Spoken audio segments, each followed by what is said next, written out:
Welcome, everyone, to another episode of the Acceptable Losses podcast, where Kirioth is going to send us screaming, pissing, and crying through some sort of grim, dark nonsense and probably ruin your day, but it's going to be a great time, so strap in and maybe, head over to orchidate.com and check out some of the great Acceptable Losses merch that's there. You can be a weeb for Lincoln. You like sci-fi, right? There's a great shirt for that. I believe there's still coins there. There's great stuff. Check it out. Orchidate.com. There's a link in the description and on the screen. It's wonderful.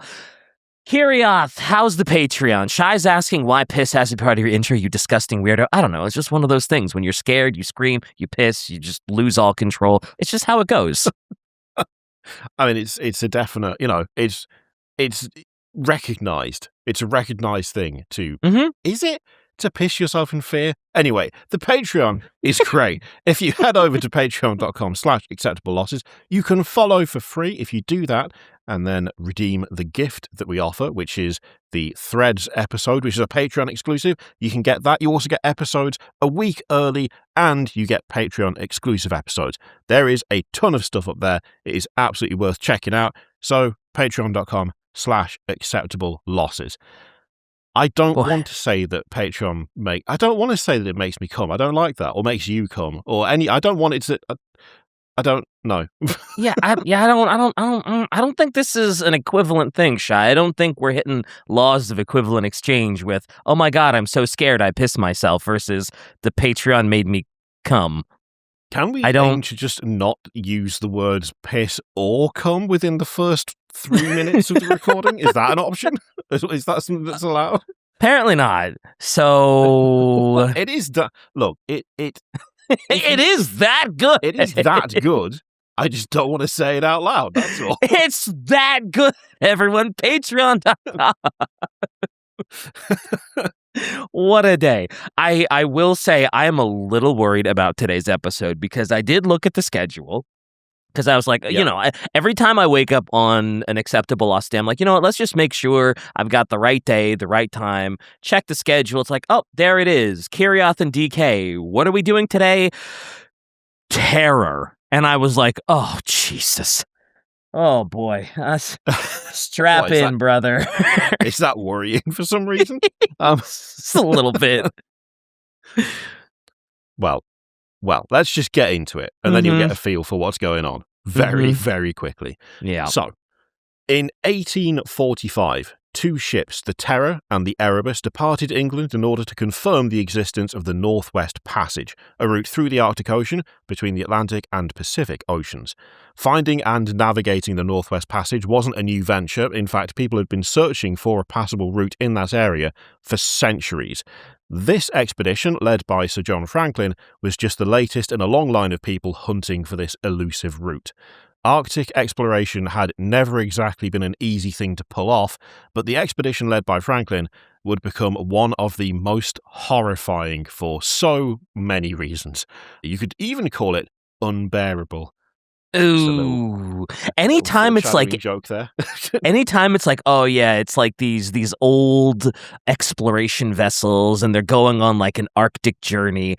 Listen, I'm such a dork. My mind immediately went to like, oh yeah, this is like Transformers in the Witwicky family that got caught in ice, and Sam's trying to sell all their relics off and hawk them for a new car. Going straight to the Witwickies for that reference. Yeah. It's wild. Oh my! I don't know what to tell you. Prepared. I don't know what to tell you, man. My brain is not hardwired like everyone else's. Oh, amazing! A wiki pull so early on. Incredible. That is a deep pull, yeah. So today on Acceptable Losses, we'll be talking about the doomed voyage of the Terror and the Erebus as told in the book-turned-series, The Terror. Now, we have some Possum notes in this script as well. This was one of mine, but Possum's gone through and added a few things as well. And Possum has correctly pointed out the author of the book is Dan Simmons, who unfortunately recently passed away. He was the author of the absolutely outstanding sci-fi series The Hyperion Cantos and the genuinely terrifying novel Carrion Comfort. The Terror novel is, at many points, dramatically different to the show. it really leans into the attitudes of the 1840s quite heavily, as it's written as historical fiction, complete with ship logs, journal entries, and dossiers. So, as you can imagine, there's some unfortunate and more of the time things there, language-wise, and about sexuality. Right. Got you. That's unfortunate. Also, man, if someone's like, oh, yeah, we're going on an expedition, sailor, and it's like, oh, great, I've been waiting for my big break. What ship am I going on? The Terror. And it's like, no, I can wait a little longer. Now, there is a reason for it being called that, which we will get to, but the fact that the ships are called the Terror, and, like Erebus means darkness. So we're going to go on a fun expedition on the Terror and the Darkness. Also, obligatory fuck Erebus. Obligatory, yes. Mm-hmm. So yes, we'll get into that, Shy. But yeah, the book is also massive, almost 800 pages. So the vast majority of this episode is going to be fixated on the show, as it does quite a bit of tightening up.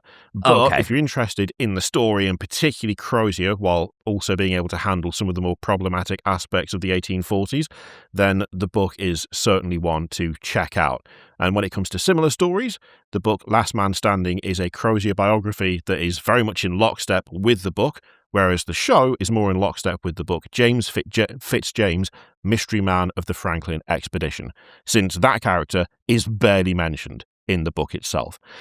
Now, ordinarily, when we talk about heavy topics, there's the caveat that although the situations people may find themselves in could be real, the people themselves aren't. That doesn't, stop the gut punches. By the time we were done with Gears of War, I was glad that Dom wasn't real, because goddamn, that dude had a terrible time. Yeah. Yep. And, everything that we talked about in Aniara, there was a healthy level of despair and empathy for Mimaroba and her fellow doomed passengers. But with this specific series and book, there is a little bit of a difference, because Sir John Franklin was a real person. The Terror and the Erebus were real.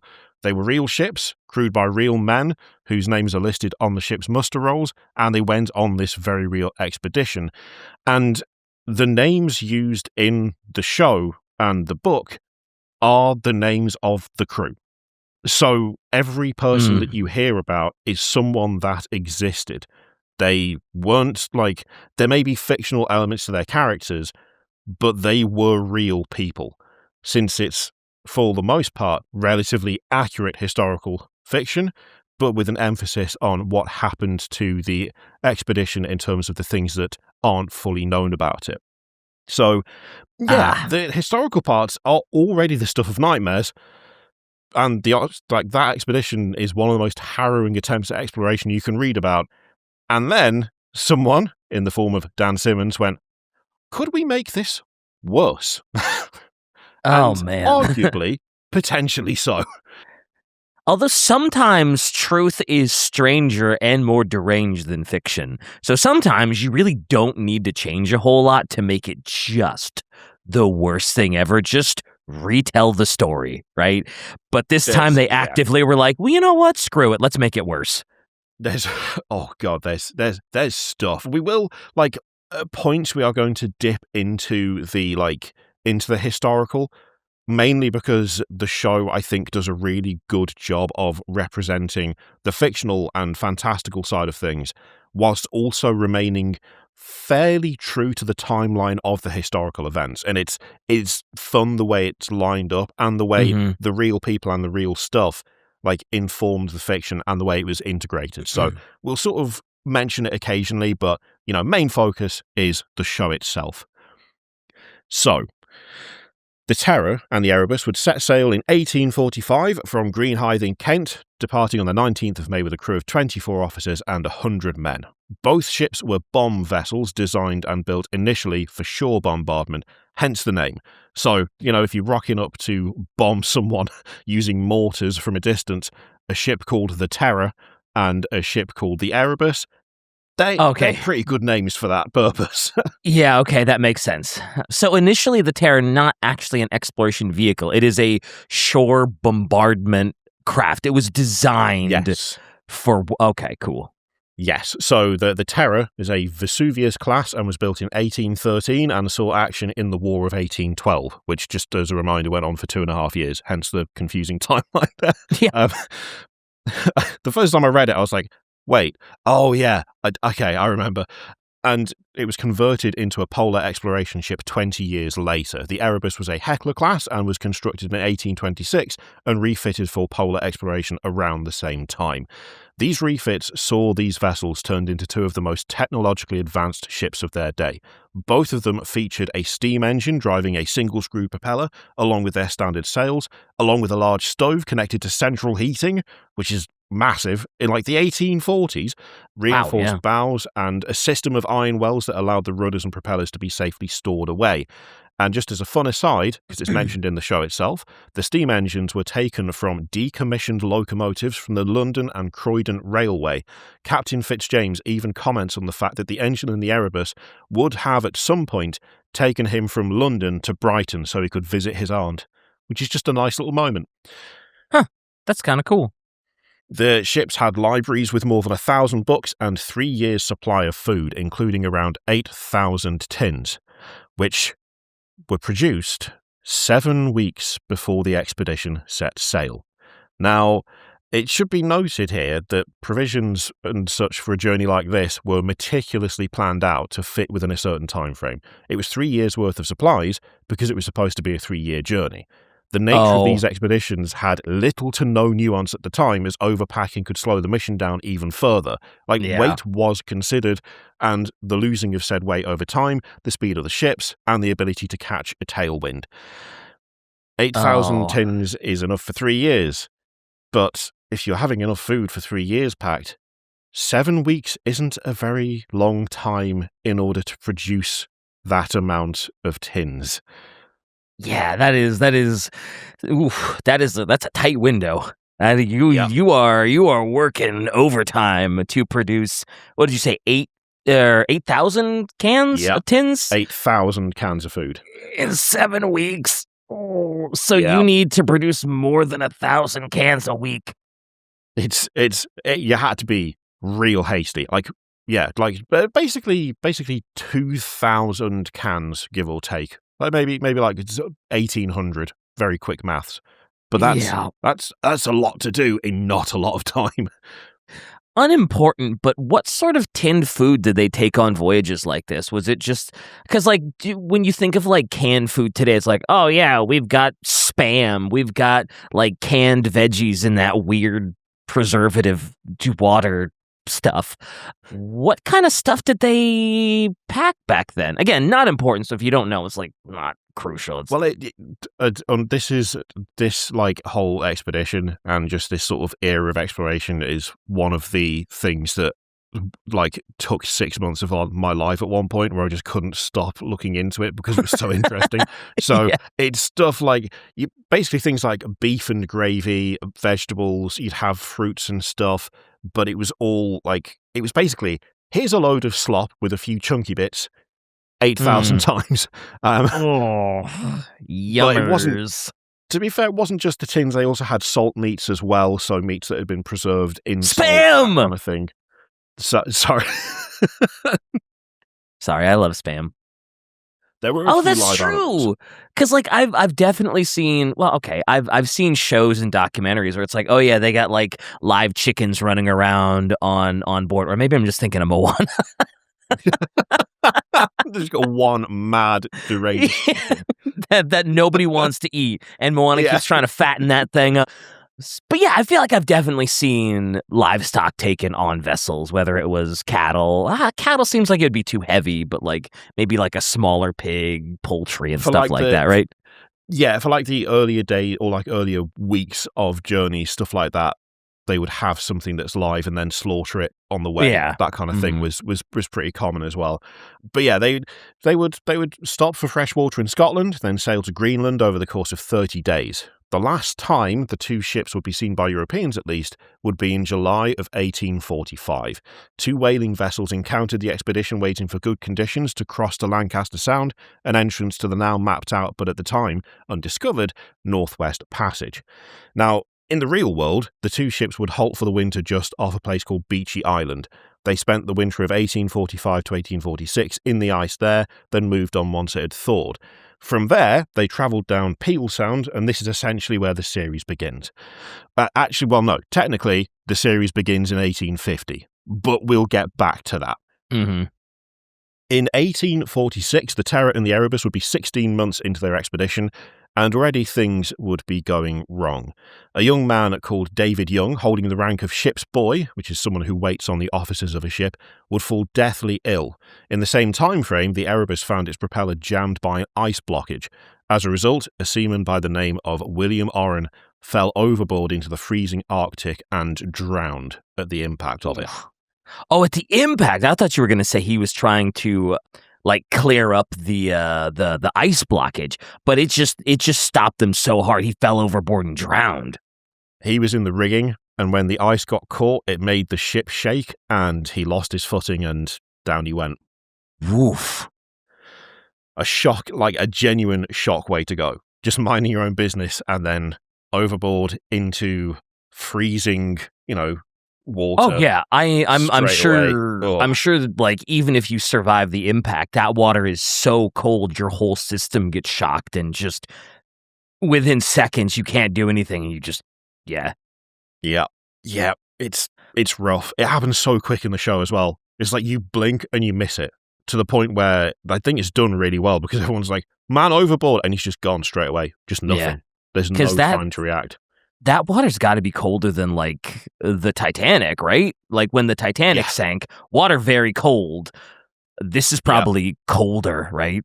It's real bad. It's like there is just ice everywhere, and they're moving relatively slowly, but still it's enough to shake him off. So, unfortunately, William Orrin overboard and drowned. Before David Young would die of his mysterious illness, he'd be confronted with a vision of a Netzerlich man and screamed to the assistant surgeon, one Harry Goodsir, that he wants us to run. Oh. It's when I say this series starts out ominous, it starts out real ominous. Oh yeah, that's very ominous. Just as a note, Netzerlich refers to Inuit people who live predominantly in Goa Haven, Kirioth, and occasionally in Nunavut. For those unfamiliar, Inuit is the accepted term for the indigenous people of Alaska, Canada, and Greenland. Just wanted to throw that out, just in case someone didn't know the word. Hell yeah. Anyway, poor David had a vision of a Netzerlich man and was very unhappy about it. Shortly after that, he died, at which point a dodgy chap by the name of Cornelius Hickey stole a ring from his body. I'd say David wasn't even cold yet, but given where they are, he probably very cold. Probably was. Yeah. For a second, I thought you were going to say Witwicky, and I was like, oh my god, no way, dude. It turns out Rise of Transformers really did the homework. The Erebus had to keep moving despite the still wind, so a man by the name of Henry Collins was sealed into a ye olde diving suit and lowered over the side. Now, this is also something else that is kind of special about these ships. The fact that they had a diving suit to begin with, it was not a common thing back then. Yeah, I was going to ask, what's an 1840s dive suit look like? Is that just the big comical ones that are Michelin Man looking with the big metal dome across with the cross hatching for the face? Yep, you've got your big sort of ball-shaped helmet. The actual overalls aren't quite as puffy, but the way that he's lowered over is the most terrifying part of it, because for these to work, essentially the person wearing it would sit on a wooden seat that had rope on either side and would be swung over the edge and then lowered into the water. Now, if they slipped off the seat... Dead? Yes. Oh, boy. That's it. In the show, you can see he's got his arms on either side of these ropes. It's basically when you see kids have made a swing in a tree. Yeah. It's effectively that, but there is a diving suit that is covered in weights attached to it. And if something happens, or something snaps, or something comes undone, and he goes off the seat, he simply sinks to the bottom of the ocean, and they cannot recover him. Oh, Like, man.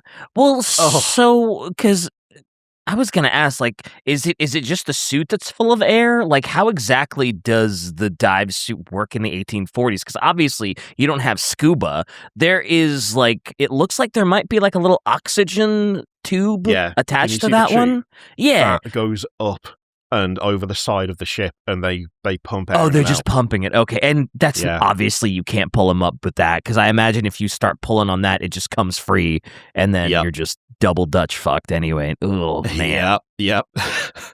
It required Oh, bravery to be messing yeah. around in one of those things back then.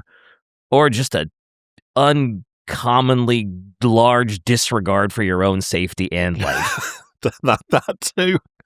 Something that is kind of cool in the show is that it gives very strict instructions as to, like, one pull means this, two pulls means there's a kink in the line, three pulls means, like, bring me back up immediately. So it's clear that, like, he's trained in it, and it's not just like, hey, we've got one of these, you get in here. He's like, he's been through the process. Mm. But he's lowered over the side with a pole arm to dislodge the ice that's caught in the ship's propeller.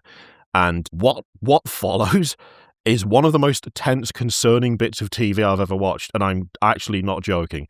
The director nailed the quiet sense of dread and foreboding and really built it.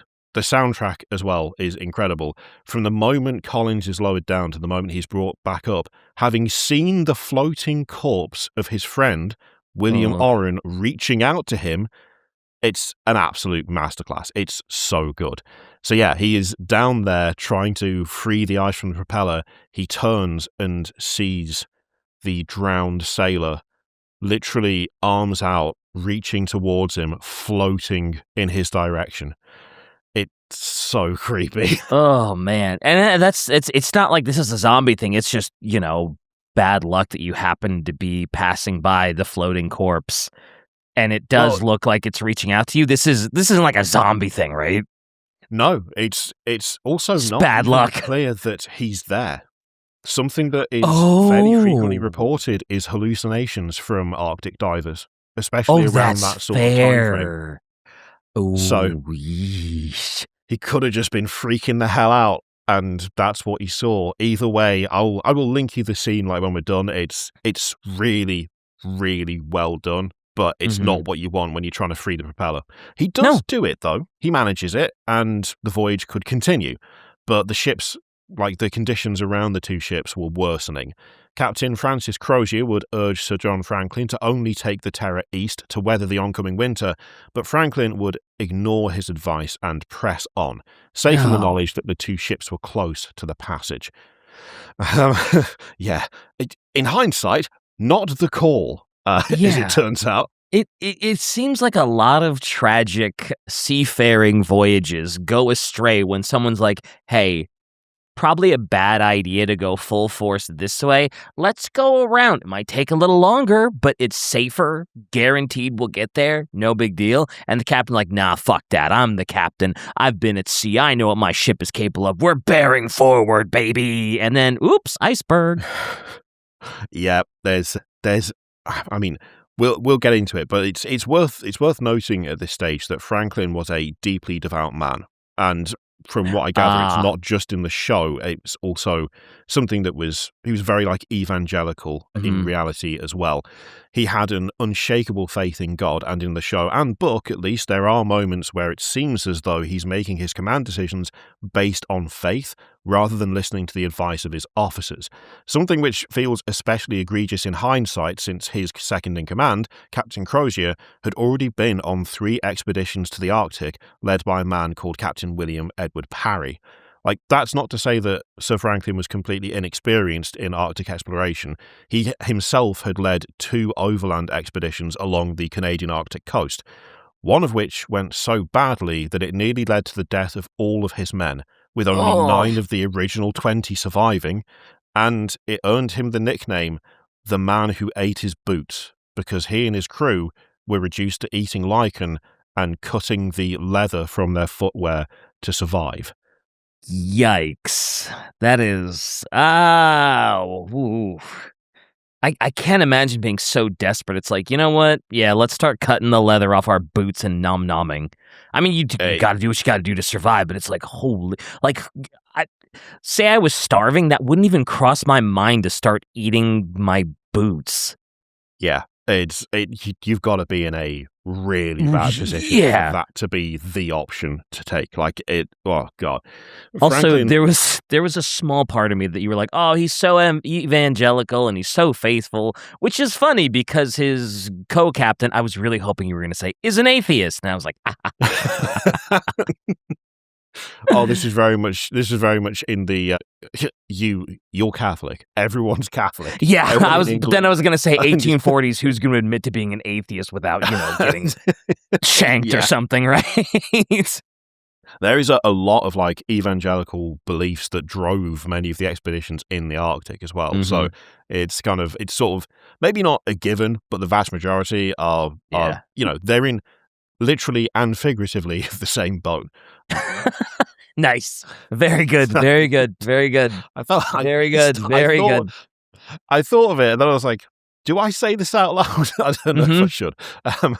No, we got to get you past that fail-safe filter. We gotta break that barrier down and just let it rip. Just gotta blurt it out every time. Mm-hmm. Every time. Now, I'm not trying to besmirch the memory of Sir John Franklin here, but it's also important to know the context in which he came by command of this expedition, because it really hammers home the idea that this whole endeavour was cursed from the start. See, Franklin was not the first choice. When Sir John Barrow, a leading figure in the Admiralty, was due to retire, he wanted to commission another expedition to find the Northwest Passage. He asked Captain William Parry, Crozier's old captain, but Parry declined. He asked another explorer, James Clark Ross, who also declined. James Clark Ross would also go on a search for Franklin's expedition a few years later. His third choice, one James Fitzjames, the commander of the Erebus, was deemed too young by the rest of the Admiralty, and Captain Francis Crozier declined out of modesty, opting instead to captain one of the ships rather than lead the expedition as a whole. To say that Sir John Franklin was not the first choice is putting it mildly.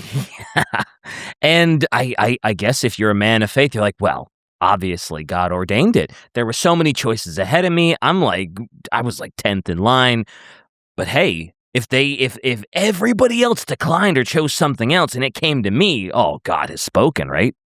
There's got to have been, like, right in the back, a little bit of, I mean, it was meant to be, otherwise it wouldn't have happened. Mm-hmm. Like that sort of attitude. Mm-hmm. His appointment was made reluctantly, and at 59 years of age, this would be his last expedition, no matter the outcome. But captain of the expedition he was, and as such, he called the shots. And his call was that both vessels would continue on, sailing west around King William Island, at the time referred to as King William Land, because as far as they knew, it was connected to North America. This would lead the ships into a chokehold or choke point that they would never leave. Now, there is something about this, because earlier, I want to clarify something. I said these were some of the most technologically advanced ships, right? Mm-hmm. That is true. But their progress actually wasn't that good, even considering the conditions. And in fact, it could be argued that they were kind of unprepared from the jump, because the Terror and the Erebus were heavy and slow. I mentioned before that the steam engines they were fitted with were from locomotives. You can't just stick one of those in a ship and attach a propeller to it. Why? It turns out that's not how that works. And yet, that's kind of what was done. The steam engines produced an incredible 25 horsepower. Oh boy.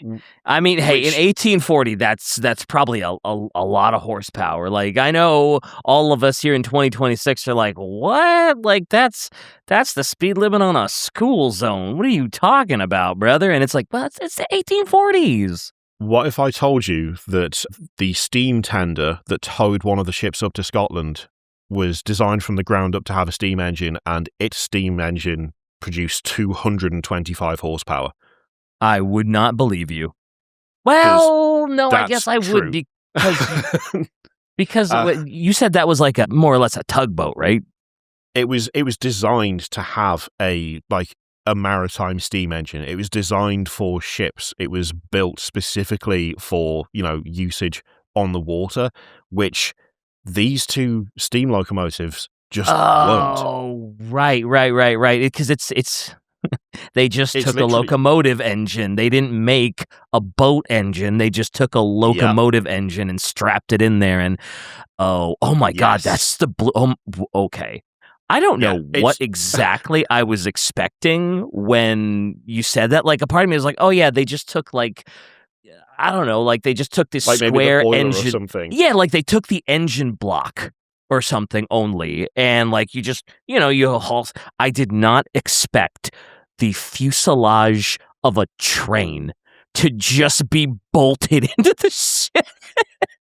Yep, that's what they went with. And that meant that the ship's under-engine power got to about 4 knots, which is not fast. A lot. That is fast. For a ship that size, that's so slow. I'm surprised they got here in what'd you say? This is 16 months into their journey? I'm surprised they got this far already.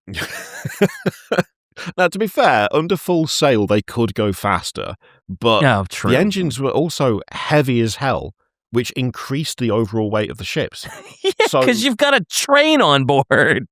Yeah, and also, there's only enough coal for 12 days of power. Oh, of course. They need coal. Oh, no. Yep. A part of it is due to the fact that there was not a lot of compensation for just how thick the ice was. Ships being that slow are not uncommon for the time, and the thickness and heaviness of the ships was designed with the hope of cutting through what was presumed to be thick ice. But there was no real metric on how much front-loading there needed to be. So a sort of combination of not really fully knowing what they were going into, retrofitting the ships, or technically upgrading the ships, with an engine that wasn't designed for what they were being used for, and then not having enough coal to provide constant power, given that it's a 3-year expedition and they had 12 days worth of coal. And it all sort of adds up to you're not going quick and you're potentially not smashing through the ice either. Well, boy, we've definitely set up a horror scenario here. Foreshadowing is a literary tool that I've seen some authors use. Yeah. Sadly, this is real, though. This isn't an author foreshadowing this. This is just something that happened. This is the thing. Outside of the character details, this is the fiction and the history are the same thing currently. Which is crazy. It's just... Oh. So, that makes it so much worse, because you just know... I'm gonna you tell him, because I don't want to do the thing that I always do. You tell him. So before long, both ships would become trapped in the ice, locked in place, and completely unable to progress. There they would remain waiting for the ice to thaw for 8 months until 2 parties were sent out to find leads, which are large fractures, in the ice. One of them would return early with complaints that their food was rotten, making it impossible for them to carry on, with the other finding a message cairn, which is a big stack of stones, and leaving a note for any future explorers who might pass that way. 2 of the party, Graham Gore and David Bryant, would move off to look for another cairn. The others returned to their sledge boat, however they found it overturned and ransacked, causing a not a small amount of fear that there might be a polar bear following them around. Gore and Bryant, on their way back to the rest of the party, spotted something lurking nearby, and Gore would shoot it, believing he was about to be attacked by a bear. But he wasn't. Instead, he'd shot a Netzerlich man, a shaman who was now bleeding out onto the ice while his daughter screamed. Oh, no. Oh, it's... Oh, boy. This is not good. This is so bad. This is so bad. Well, don't worry. Because then Gore got killed by a bear. Sort of. Oh, great. It's bear-like, at least. So, this is Possum going through the book, and the description of the bear in the show and the bear in the book is different. I think budgetary constraints were part of it, to be honest, but the book goes far more heavily supernatural. So it should really be emphasized that a bear is the best approximation they can come up with. So here's the discussion in the book that Possum's found for it, where it's its first description. In fact, you know what? You can read this. You can read this. This is a quote. You can have this one. Okay. A white shape, a form. I remember there were claws? No, arms, not at first, but claws, very large, and teeth. I remember the teeth. A bear, Sir John said. An Arctic white bear. Best only shook his head. Tall, the thing just seemed to rise up under Lieutenant Gore. Around Lieutenant Gore. It was too tall. Over twice as tall as Lieutenant Gore. And you know that he was a tall man. It was at least 12 feet tall. Taller than that, I think. And too large, much too large. The bear was biting the lieutenant? Asked Commander Fitzjames. Best blinked and looked at the ready commander. Biting him? No, sir. The thing didn't bite. I couldn't even see its head. Not really. Just two black spots floating 12, 13 feet in the air. Black, but also red. You know, like when a wolf turns towards you and the sun catches its eyes?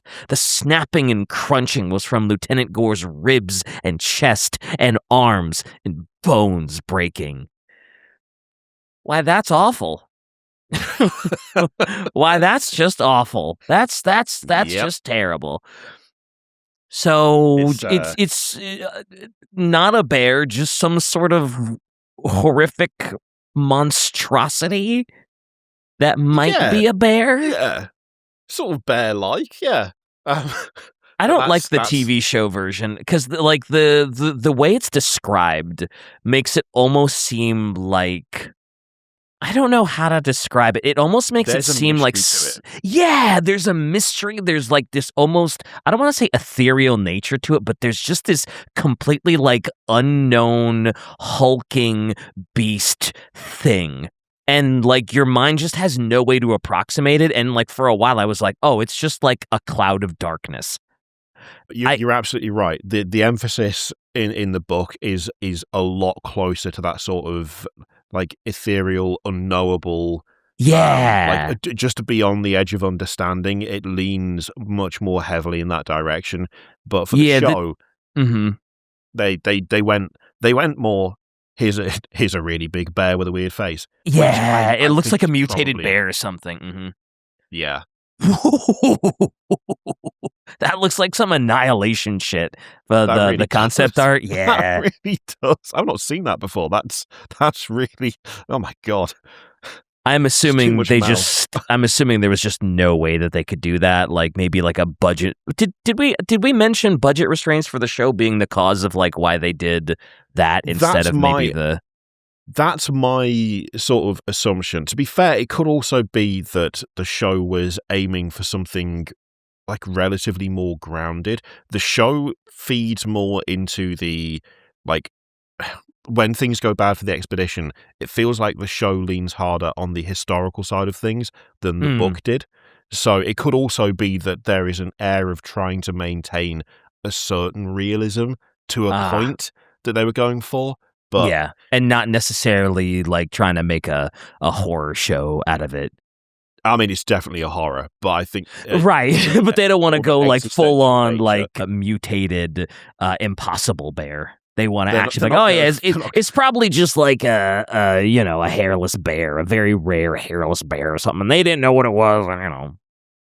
They're not going for the full like gaping dragon ass looking bear that one is. Slightly more grounded in reality, like you said. Yeah. That's true. In general, the show does look pretty realistic. Those are great screen grabs from it, by the way.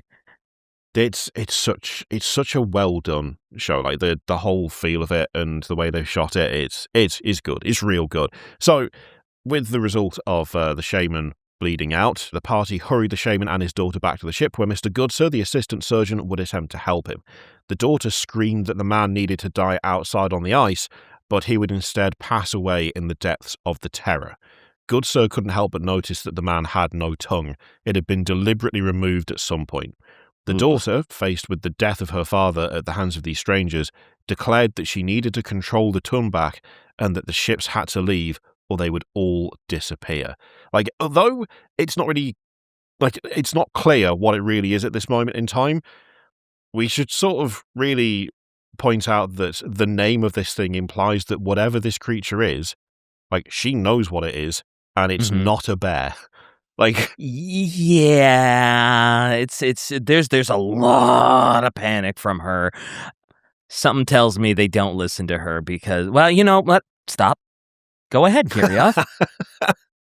Now, this might be a bit of a hard left swerve, but we need to talk about what Hickey has been up to, since he is quite an important character. So this is the guy, Cornelius Hickey, that stole the dead ship's boy's ring, and he was getting his end away. Why'd he steal the ring? Just for riches, and this is expensive, and I want it, and you're dead anyway, so screw you, or what? Yes, yep, pretty much. And right. And then he'd also been hooking up with Officer Steward William Gibson. It's 1847. I don't need to tell you that sort of thing was simply not on back then, sadly. Yeah. With her father dead, the daughter would refuse to speak to the men still keeping her on the ship. Ostensibly, this is for her own safety, although the book gets real weird with it in a way the show doesn't, but she simply wouldn't speak to them. Her father's body was dropped in a fire hole in the ice since burial wasn't an option, a fairly ignoble end for a man who was pretty much just minding his own business. A fire hole, by the way, is where it's literally what it sounds like. It's setting a fire on the ice and basically melting a hole through to the water so that you can then fish through it. Oh man, and they just dropped the body through it, huh? Yeah. I mean, I guess that's as close to a burial at sea as you're gonna get here. Well, the thing is, the Netzlich had their own burial rituals, and they were just like, yeah, he's dead. Stick him in the hole, whatever. It's the closest thing we've got to digging a grave, so just get him down there, which deeply disrespectful at the best of times, let's be honest, let alone when you killed him. Like, that's the... Yeah. I mean, yeah, you can't just let the corpse fester, though, because especially on a ship, and you're out in the middle of nowheres, and unfortunately, like, I guess I get it, but yeah, it's a little disrespectful. Little rough. Just a little bit. Just a little brutal. With the ship still firmly stuck, a weird bear-like creature on the loose, and no sign that the ice was cracking or thawing, Crozier would ask Sir John for permission to form a party to go and look for rescue. Franklin wasn't exactly happy with this defeatist attitude, and would tell Crozier that he would never be a capable leader, in no small part because Crozier was an alcoholic. The otherwise good relationship between the two men had started to fracture at this point, something which would potentially cause severe issues with the chain of command further down the line, if it wasn't for the fact that Sir John joined a hunting party to go after the bear. David Bryant would be killed when the creature ambushed the hunting party, and Sir John Franklin, well, he'd be dragged into the fire hole with only his leg remaining on the ice. Oof. Yikes. He does not have a happy end. Nope. It goes real bad for Sir John. Really that's bad. The actor who plays him? Oh, I forget what he's in. Like, he's in a bunch of stuff. I shouldn't say everything, but oh man, he's great though. Kieran Hines, I think that's his last name. Yes, Hines, that's it. Yeah, he's so good. He's also very good at dying, which seems to happen to him a lot in stuff that he's in.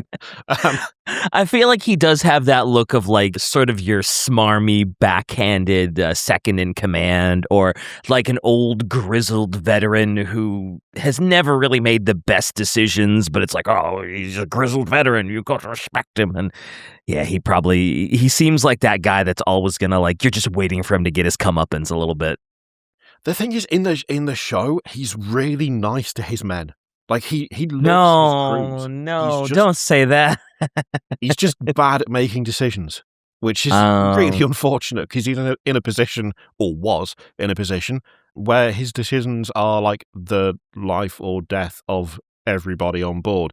In terms of the real expedition, Sir John died on the 11th of June, 1847. We don't know how, and we also don't know where his grave is, if one exists. But much like the show, again, mimicking the real history, the leader of the expedition dies pretty early on, one of the first ones. That's unfortunate. You never want to see that happen. You never want the commanding officers to be the first ones to go, because then anarchy. Yeah, that's when things start to feel real rough, and it's definitely a real shame for this particular expedition because things just get worse, as they so often do with anything we talk about. But yeah, Sir John, unfortunately, taken by the Tunback, shoved down the fire hole, and to make matters worse, a cook aboard the Terror would find more rotten food in the tins. The ships were provisioned for 3 years. That was on the basis that none of the food would be spoiled and inedible. And yet... So how come the food in the tin is inedible? Because, like, obviously they had enough food for 3 years, but is it like, oh yeah, we gave you enough food for 3 years, but the shelf life of the food is 10 months? Oh, don't worry. We're going to get to that because I literally went and looked up when canning was invented for that section. So, okay. I will anxiously await that. Yep. Okay. We shall find out. At this point as well, Hickey, being a right prick, took the opportunity of Sir John's funeral to stay on the ship and take a shit on Gibson's bed because Gibson broke up with him. Wow. What a charmer. What a guy. He obviously handles breakup real well. Yep. So Jesus. Also, did you call him a shitter, by the way? Is that what you did? Did you try and skim that one under the radar on me? Is that you try to float that one? Nice. I don't think I did, but now I'm not sure what I said.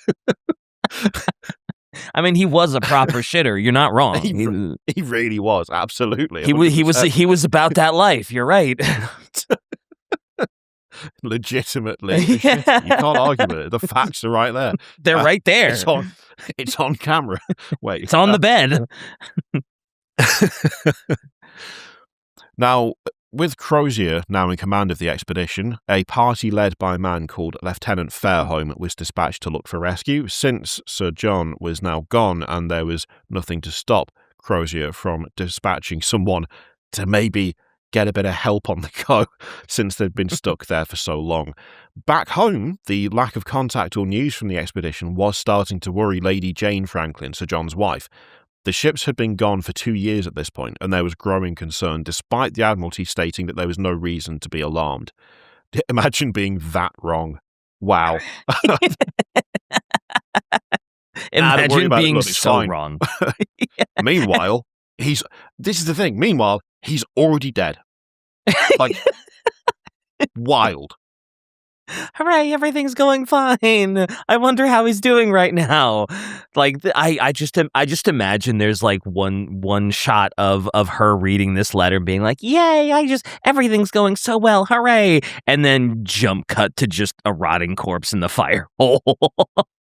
It's so rough. It's so rough. Jesus Christ. Unfortunately, back on the ships, the situation was still deteriorating. At this point, not only were the vessels still trapped in ice, but Sir John Franklin and multiple crew members were dead, and the expedition had entered polar night, with the sun remaining out of sight for 2 months. Newly promoted Captain James Fitzjames would find Crozier's approach to command lackluster, with the two men arguing and falling out. At the same time, Mr. Goodsir discovered that one of the seamen, Morfin, had grey gums, a sign of lead poisoning, and the bear would abduct another seaman, prompting a friend and Crozier to go out onto the ice in the permanent darkness in hopes of rescuing the poor sod. Both of these seamen were killed by the beast, their bodies left out for the crew to find.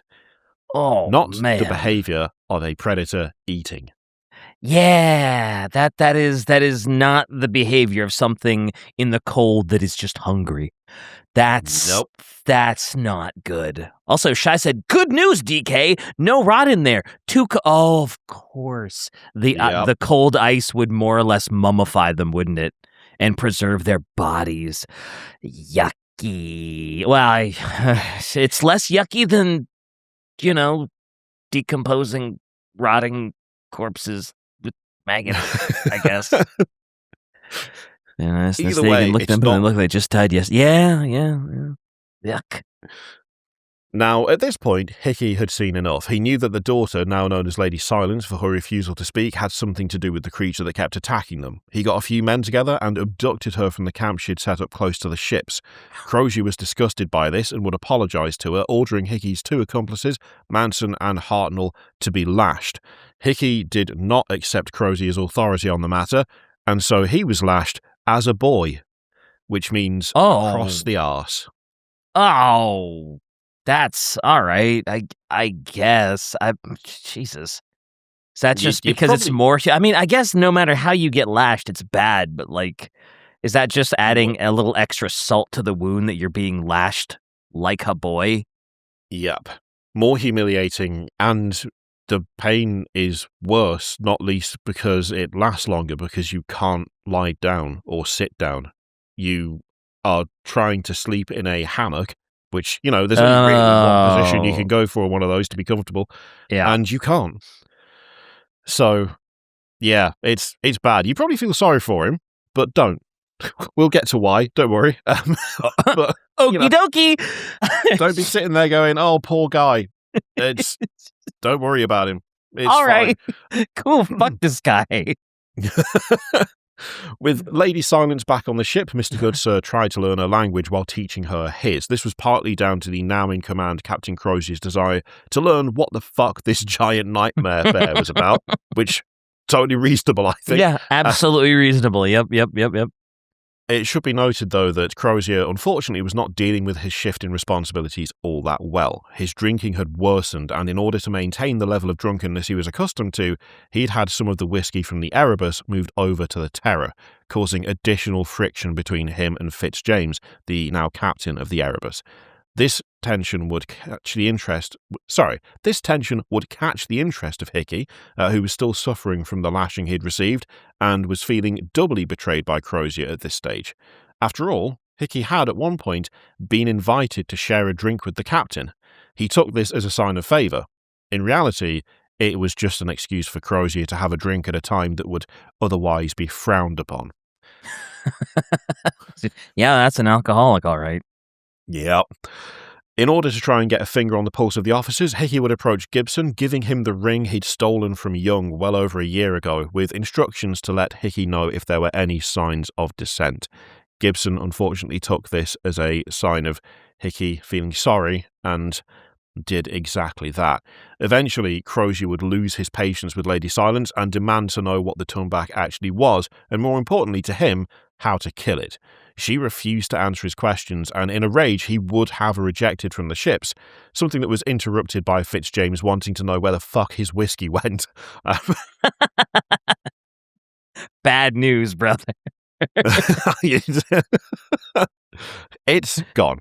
It's just gone. That's it. Look, it'd be fair to say that things were falling apart to some extent at this stage, but it could definitely have been worse for them. The Tumback could have attacked the Terror and maimed the Ice Master, Mr. Blanky, ruining his leg. So the Tumback would attack the Terror and maim the Ice Master, Mr. Blanky, ruining his leg. Wow, the foreshadowing is just insane there, Kirioth. That's just... Was that in the script? Was that a Possum? Is that what happened there? No, I wrote that. Okay. Well done. It could be worse. This awful thing could happen. By the way, this awful thing happened. It is worse now. Congratulations. Welcome to now. I wrote it, then I was like, that's stupid. I should probably delete that. And then I was like, no, I'm leaving it. Oh, yeah. Grade A choice. I'm glad you left it. Well done. Mr. Blanky, while being attacked by this giant bear with a disturbingly human face, managed to set it on fire, allowing other crew members to shoot at it with a cannon, causing the nightmare creature to flee onto the ice. In the aftermath, Mr. Blanky's leg was amputated, with no anaesthetic, of course, and Crozier decided that now is not the time to be wholly reliant on alcohol to get through the day. He instructed his faithful steward, Thomas Jobson, to turn officer and seaman alike away until he had gone through the withdrawal symptoms and emerged from the other side. Good luck, buddy. I mean, that is a level of willpower. Yeah, I don't entirely believe he's going to stick with it and he's going to come out the other side having plenty of drink, but whatever. Well, he'll surprise you. Now, before we move on, the thing that attacked Mr. Blanky, of course, in the show, we're talking slightly weird polar bear. Yes. Or Arctic bear. Yes. But in the book, the Possum has got the description from the book here, so I'm going to hand this over to you. The tunback is, in the book, described as bear-like, but almost barely visible on the white snow and the ice. Its eyes are black with reddish shine, but they are piercing like a shark's eye when it sees its prey, unblinking, glossed, hungry. Physically, it's as if there was something wrong with a polar bear. Its limbs are too long, and its neck more so. In fact, its neck is almost serpentine, moving around freely and long with exaggerated canines. It seems to phase in from almost out of nowhere, as if it's in the snow itself. Ooh, yuck. Serpentine, just a deranged polar bear with like this serpentine head of teeth. Well, it's a creepy as hell description. Polar really bear like from it. hell. Absolutely gross. Yeah. Oh yeah, so way closer closer to the concept. Yeah. So in the midst of all this carnage, physical and mental, Mr. Goodsir followed a hunch about the grey gums of seaman Morfin. The surgeon aboard the Erebus, Stephen Stanley, had all but ignored Goodsir's attempts to get him to investigate the matter. Goodsir then was forced to follow his instincts alone. He fed a can of food to Sir John's pet monkey and waited. The never-ending night was coming to a close at this stage. The first sunrise of the new season was imminent. Not only the first sunrise of the new season, but the first sunrise of 1848. At this point, the ships had been trapped in the ice from September of 1846, and Crozier's desire for the men to abandon the ships and attempt to walk to the Canadian mainland were finally being listened to.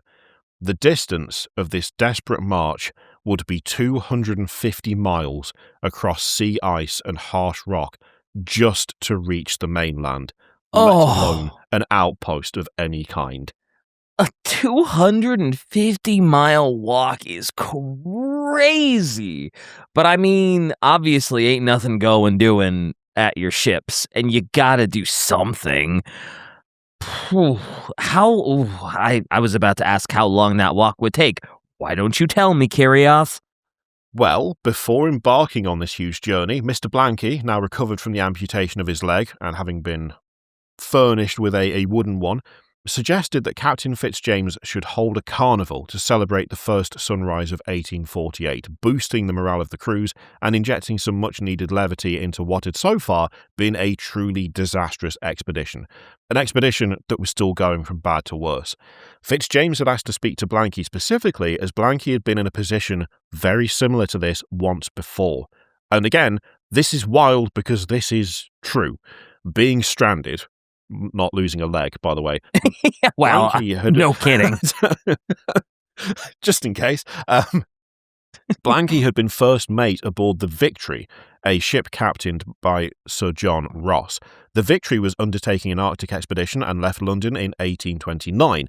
The ship was blocked by ice in 1830. By 1831, they had to drag it through partially broken ice, where they got frozen once more. And by 1832, the Victory had only managed to travel another 4 miles. Yeesh. That is bad progress for 3 years sailing. Yeah, that's not really good. Bad. That is a proper stranding. That is. Yeah. Ugh.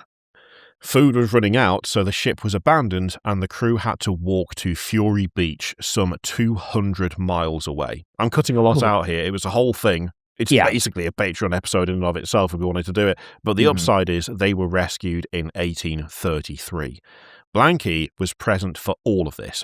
He knew how important a part morale played for men struggling to survive, and spoke to Fitzjames bluntly about how close Sir John Ross came to dying at the hands of his crew as the expedition had fallen apart, and about the darkness that would cloud the mind and make it go wrong. Now, that all sounds really bad, and it gets worse when you consider that this was a failed expedition where only 3 crew members died. Yeah, that's shockingly not bad, actually. It's so few casualties for something that severe, and yet Blanky, in the conversation with Fitzjames, which again is some incredible writing, talks about how at one point he thought about splitting open Sir John Ross's head with a boat axe. Ooh. And Fitzjames is like, would you have done it? And there is the longest 3 seconds of silence you've ever heard in your life before Blanky just moves on to the Isabella picked us up in 1833. And it's like, oh no. Mm-hmm. He absolutely would have done it. Oh, jeez. And also, again, I like that, like, that expedition. Oh, it's only 3 people died. And then, cut to present time, and it's like, we've already had more people than that die on this one. Yeah. Yep.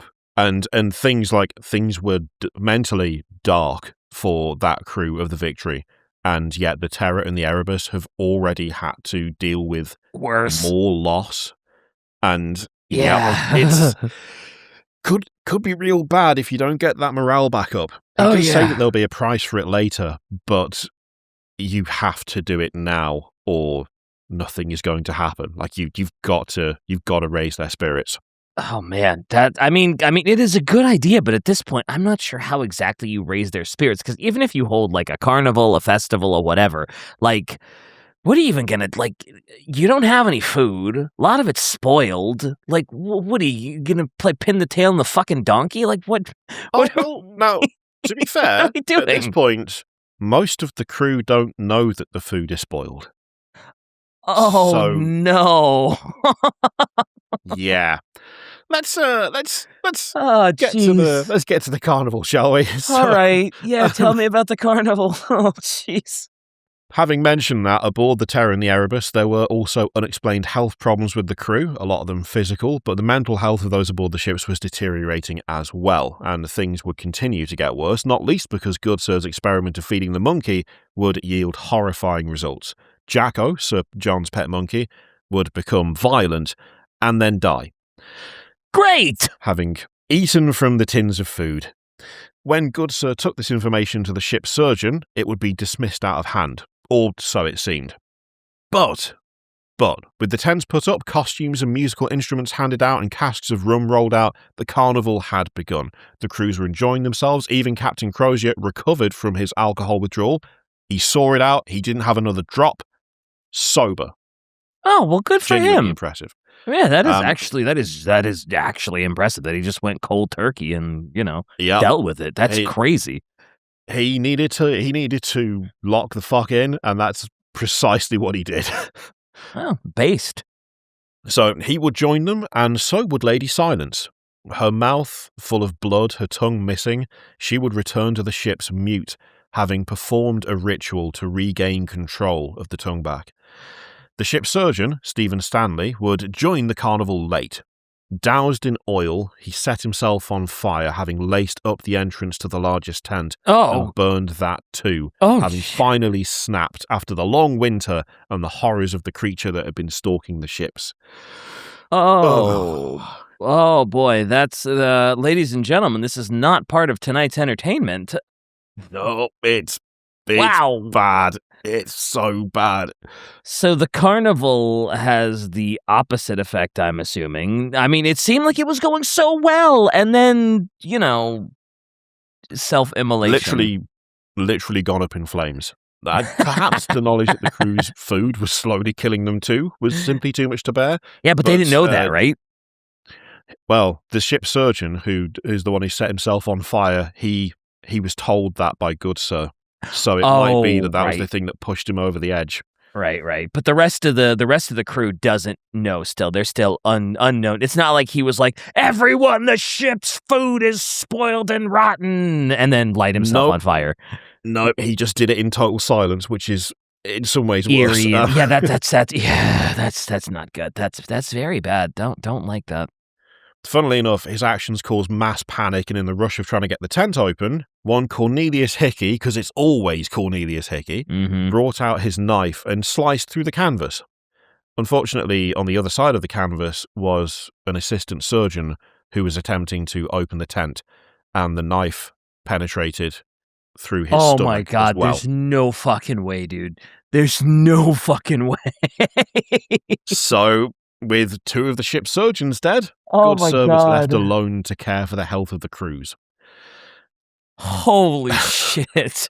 That is some grade A bad luck. Oh, man. It's so horrible. It's just like he was literally trying to help. He rolled a 1. Tent. That is a critical failure. And the thing is, as well, it's Hickey, so he didn't even feel bad. He was just like, oh, whatever. Well, I'm out. Push the body aside, rip the canvas open. We're good. Well, let's go. Sir, you just killed a man. I don't give a fuck. He'll have been trampled by all the others leaving as well, so no one will have noticed, which is awful, but also true. Yep. So yeah, with 2 of the ship's surgeons dead, Goodsir was left alone to care for the health of the crews, almost all of whom were about to begin a long, slow march in impossible conditions. A few token men stayed behind with the ships just in case the ice thawed. If such a thing happened, they were to take the Terror back to land, while the rest of the crews loaded up the rowboats with all the provisions they could carry, began the trek to safety. They're not just dragging the boats like keel first, they're boat sleds, so they've got like a sled with a boat on top. Because if you get to a bit of open water, you're not swimming that round here, so you've got to take the boats if you want to make it anywhere. Mm-hmm. At this point, Captain Crozier had been informed of the lead poisoning, but was keeping it secret so as to not further alarm the men. This burden would increase when the bodies of the party led by Lieutenant Fairholme were found. They had made it only 18 miles before being killed by the Tumbak. Crozier was not alone in knowing about the canned food, however, because Hickey had noticed the captain and Lady Silence, who was travelling with the crews, avoid food from the cans. Oh, boy. Okay. You're starting to see how this might unravel to some degree, aren't you? Yeah, I sure am. This sounds like a recipe for a very unsuccessful trek, but, what do I know? Well, as the crews trudged into the endless white and grey landscape, Morfin, in agony from the lead poisoning, grabbed a rifle, held the captain hostage, and then was killed. He was asking to be put down because of the pain, and his request was refused until one of the Marines shot him before he was able to kill Crozier. Now, this feels like a good time, if there was ever a good time, to talk about the lead poisoning. So I was actually about to ask, because I don't know that I've ever seen or heard of someone with lead poisoning. From what we have talked about, it sounds like it's painful, but I don't know what the symptoms are. I don't know what it does to you. I don't know, so I am anxious. I don't know if I'm going to say anxious. Interested to learn what the symptoms of lead poisoning are. Oh, that's a horrible... I was just like, oh no, that automatically looks super, foreboding. So essentially, your symptoms, you've got abdominal pain, constipation, headaches, irritability, memory problems, numbness, and tingling in the hands and feet. It's not great, and it can obviously lead to death. Yeah, the symptoms. So Shai posted a list of all the symptoms of lead poisoning. There's so many. It's bad. It's just 100% don't want that. It's like everything goes. It's just there. Yeah. It is a non-stop list of abdomen pain, nausea, diarrhea, wrist pain, tingling, general malaise, fatigue, weight loss, the whole 9 yards. Even sperm dysfunction. It just absolutely crushes you. Yep. It's really, really awful, and this is where we kind of get into the canned food side of things. So canning, as in sealing food in metal cans or tins, was still a relatively new thing at the time of the Franklin expedition. While the basis for it had been discovered in 1809, the tin can process was patented in 1810, and it wouldn't be until 1824 that canned goods would be used in an Arctic expedition by one Captain William Edward Parry, funnily enough. These tins would be sealed with lead. Not a problem if the lead is on the outside of the can, but if it gets inside... lead poisoning. Then things go bad. Yeah. When the contract for 8,000 tins was put out, there was only 7 weeks until the ship set sail, and quality control was lacking, with lead soldering that was, and I quote, thick and sloppily done and dripped like melted candle wax down the inside surface. Oh, shit. Oh, that's so bad. Oh, no. I just imagining that and imagining just like the solidified lead that just ran down into the food. Oh, Yeah. Oh, no. Yeah. Yeah, that'll And- give you lead poisoning for sure. And that's their food that they've got a lot of. Now, the thing is, interestingly, in terms of the real expedition, through like repeated studies, there isn't much evidence that many of the crew died directly from lead poisoning. Some of the food wasn't affected by lead soldering on the inside of the tins, but by the solder being imperfect. So the food would spoil because they weren't sealed. Like, I don't need to tell you or anyone else, don't eat rotten food. It's bad for you. Or that eating lead is harmful even if you don't immediately die from it. Additionally, the wildlife in that area contained botulism type C, which can also show up in improperly canned food, by the way. Possum says that the easiest way to tell if it's going to kill you is if you open a can and the sound fizzes a little like a soda and slightly bubbles at the top. If that happens, chuck it. Don't eat it. Don't touch it. Don't eat it. Man, that's I would imagine at some point the people get desperate enough where it's like, yeah, this might be a little bubbly and weird looking, but like, we're starving. This is all we have. There's just ice out there and a muta bear. Yep. The lead didn't help. Let's just say that. Absolutely correct. The lead didn't help. Thanks, Shai, for the important information. The show like places a heavy emphasis on lead poisoning in some ways, and of course starvation, but the real crews are most likely dealing with starvation, pneumonia, tuberculosis, scurvy, and of course freezing conditions, all potentially exacerbated by lead poisoning. And there are studies done in 2013 and 2016 that suggest that the crew as a whole was suffering from chronic zinc deficiency. Really, that they were just not in any way nourished properly at all, and they had all sorts of awful running around their systems. Can also, I ask, like, when it comes, what exactly does one, like, obviously there are two medical officers dead, but even if they were alive, is there any treatment in this era for lead poisoning? Is there anything you can do, or is it just like, well, you've been poisoned by lead. Enjoy a absolutely painful, long, drawn-out death. Is that just the diagnosis for lead poisoning in this era? You know what? I actually am not sure. I just know that it's bad. Awful. And on the ships, I really suspect if there was a medicinal solution for it, they probably wouldn't have had enough to. Oh yeah, there's no way to all the crew. Yeah, even if there was like some sort of medicine you could take, there's no way they had it or enough of it to deal with. Oh yeah, all of our cans have bad soldering on them. Yeah, I was just wondering, what exactly do you do when you get lead poisoning in the 1840s? Well, the other thing as well is besides die, that technically the worst thing would be the scurvy, because that was running rampant through the crew as well. Because the lemon juice carried by the ships, it loses its potency over time. So there came a point where it simply wasn't helping with scurvy. Yeah. And I cannot stress just how deadly scurvy is, by the way. So it was a huge killer back in the day, right? It is the entire reason they started having barrels of lemon and lime juice, right? Yep. During the 7 Years' War, just under 185,000 sailors were enlisted by the Royal Navy, and of them, just under 134,000 were lost, either dying, deserting, or being discharged due to being physically unfit. The leading cause of death in that time frame was scurvy.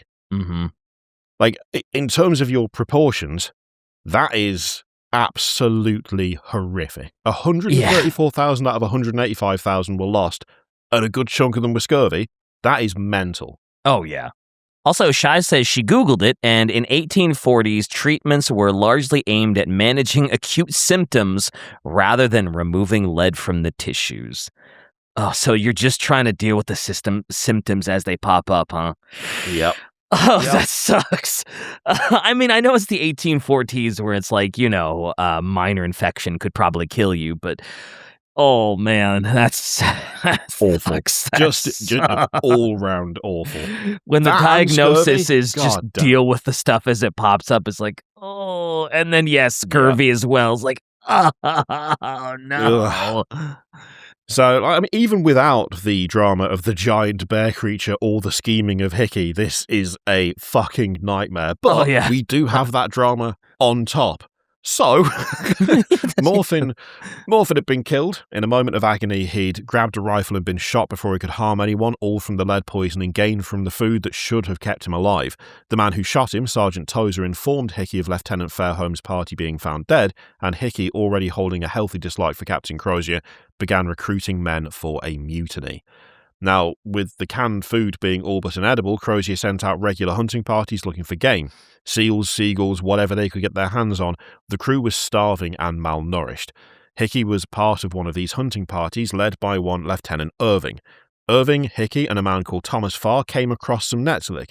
Irving went to meet them, leaving Farr and Hickey to stand watch, and a trade was made. A Netzerlich man offered Irving some meat, which he gratefully accepted and ate. After this gesture, he ran back to Hickey and Farr so they could trade more items for food, only to find Hickey kneeling over Farr's body. Oh. Irving would shout Hickey's name, asking what was wrong, only for Hickey to stand up, throw off his coat, revealing that he was only wearing his underwear, and he would stab Irving repeatedly in the chest. Irving would die with Hickey's hand over his mouth, staring into his eyes. Okay. Well, that's not good. That's not exactly the way I thought this was going to go. I thought this was going to be like, oh yeah, the meat is actually tainted and he was going to just, or something. I was not expecting horror show Hickey. Oh, the meat from the Netzerlich, from the native inhabitants, was fine because they knew how to cook it and they knew how to prepare it, so you didn't get botulism from it. Yeah. But there's a lot of the testimony suggests that the crews didn't really want the food for whatever reason, which we'll sort of get into a bit later. But yeah, it's not as much trading for that as you would have thought, given the situation. Irving's death, by the way, genuinely shocking. The speed at which Hickey repeatedly stabs him, combined with the haunting and distorted music, is horrific. It's made even worse when you realise that the song being played while Irving bleeds out is a slowed down and pitch-shifted recording of the song that he sang during the carnival. Oh, so, lovely. Oh man, It's very well done. It was a tune called "Hampstead is the Place to Ruralise," which, if we're just being completely over the top about this, from what I can tell, the song came about in 1861 or 1863. So technically, you wouldn't have known it, but it's fine because it worked really well. Yeah. The whole thing, like the sheer speed and brutality of it, it's not hugely graphic or bloody, but that followed by Hickey's reaction is really, like, it sticks with you. It is chilling. No pun intended, actually chilling. It's very well done. So, as Hickey crouched over the body, he would be hit with a memory of boarding the Terror and presenting his papers. The officer in charge would have a moment of confusion because he'd signed the paper but didn't recognise the man in front of him. Hickey would state that he'd grown a beard, and the officer waved him aboard. At this point, it was immediately obvious that Hickey had never been on a ship before. Yeah, I was worried you were going to say something like that. What followed this was another fun intersection between fiction and reality. Crozier and Fitzjames updated the message in the cairn it was left in so many, many months ago. This actually lines up with what search parties found at Victory Point, where that cairn was, with the first note being marked 28th of May 1847 and the update being marked 25th of April 1848. This update was to reflect the fact that the ships were being deserted. At this point, there were signs of scurvy showing in Fitzjames and in quite a few of the other men as well. Now, if you weren't already of the opinion that there's something wrong with Cornelius Hickey, he goes on to pin the murders of Irving and Farr on the Netzerlich family that Irving had traded with. Oh, no. Oh, Hickey. Yep. Oh, Hickey. Oh, Hickey. Hickey. You scamp. You... Oh, Hickey, that kills people. Funnily enough, this would result in some of the crew rallying together and killing the family in the name of revenge. Oh, no. Thing is, Crozier was suspicious. I mean, he's pegged Hickey as a wrong one at this point, which, good. Fair, yeah. He ordered Lady Silence away from the camp, fearing that the men's paranoia would result in them harming her, and ordered Mr. Goodsir to perform an autopsy on Irving, which found undigested seal meat in his stomach. Unfortunately, during this investigation, Hickey's friend Tozer began arming the men that they'd recruited for a mutiny. With the result of the autopsy clear, Crozier had concluded that Hickey must have killed Irving and Farr and ordered the executions of both Hickey and Tozer. A fog had rolled into the camp as the men talked and schemed, leading to paranoia that more Netzerlik might show up and try and harm the crews for their actions. During the execution, Hickey demanded that Crozier tell the crew the truth and started relaying some of the secrets kept by the captain to the men. What began as a tense standoff between the two turned into chaos when the Tumbak, incensed by the murder of the Netzerlik family, attacked the camp, ripping its way through man and tent alike. In the confusion, Hickey would slip out of the noose meant to end his life and escape, rallying those he had persuaded to mutiny. He and his men would steal one of the boat sleds and kidnap Mr. Goodsir, fleeing into the mists, while the rest desperately fought off the Tumbak. He got away with it. There's no justice in this world. Yeah, that's just... Also, man, the fog that rolled in. I know that's the show, but man, that's probably... Because you said there was a big, heavy fog that came in. Yep. Imagine trying to do anything in that. That's... Ooh. Yep. And he slips away with all his mutineers, and Mr. Goodsir, and everybody else has to fight off the Tumbak, and oh God, and the person they really want is, this sucks. Gone. This sucks. Now, Tozer, lagging behind, would watch as the Tumbak, having been seen off by rocket artillery fired by Fitzjames, would stop to attack one last victim. Second Master Henry Collins, the man who went down in the diving suit, would be mauled, torn open, and his soul wrenched from his body by the beast. Jesus. Like, it literally, in the show, it, like, sucks his soul away from his body. Like, holy shit. What's his name in Mortal Kombat? Shang Tsung. Your soul is mine. Yeah. It does that to Henry Collins, which... God damn. So rough. I was like, oh my God, I already knew it was like a supernatural freak bear, but it's eating souls. What the fuck is this? Yeah, no. Not only did you get ripped apart, it ate your soul, your essence, your very being. Ugh. The encounter with the Tumbak would leave 32 dead and 23 unaccounted for. Oh, cool. Jesus. Cursed. Just cursed from the ground up. Mm-hmm. The loyal crew would attempt to continue on, though things would quickly go from bad to worse. Fitzjames would become unable to walk and had to be dragged in one of the boat sleds with every shake and bump causing him agony. He'd asked to be euthanized. Crozier, reluctantly, did as he requested, losing a man he had come to think of as a brother. Now, not long before, Fitzjames had confided in Crozier, telling him that he was born out of marriage, not even fully English, and that his promotion to commander had come as a result of his paying to cover up a scandal that would have implicated Sir John Barrow, the guy who started this expedition in the first place, had hired or appointed Sir John Franklin to lead it, that it would have tarnished his reputation. Crozier, rather than judge him, had commended him for his actions in command and his service record, and the two had, after months of bickering and not seeing eye to eye, become close. Now, in another instance of the real history of these ships and the men being leveraged for better fiction, the stuff about James Fitzjames' parentage and his favour with Sir John Barrow, it seems to be true.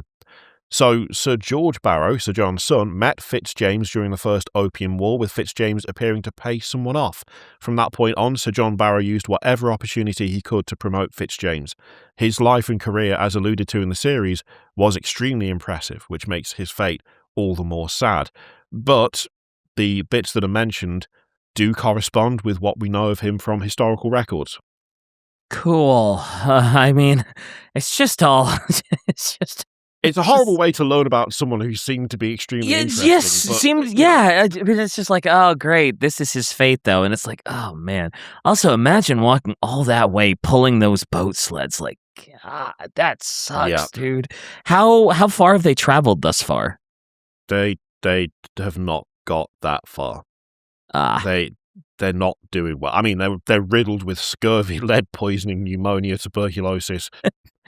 And they had to deal with Hickey, so... And they had to deal with Hickey, yeah. Maybe a couple miles at most. There's a lot of illness in those guys dragging those very heavy boats full of heavy provisions. There's a lot. Yeah, that sucks. They were never going to make it. But, what do I know? Go on, Kirioth. I'm afraid I have one more horrific detail regarding Great! All right, why don't you tell me?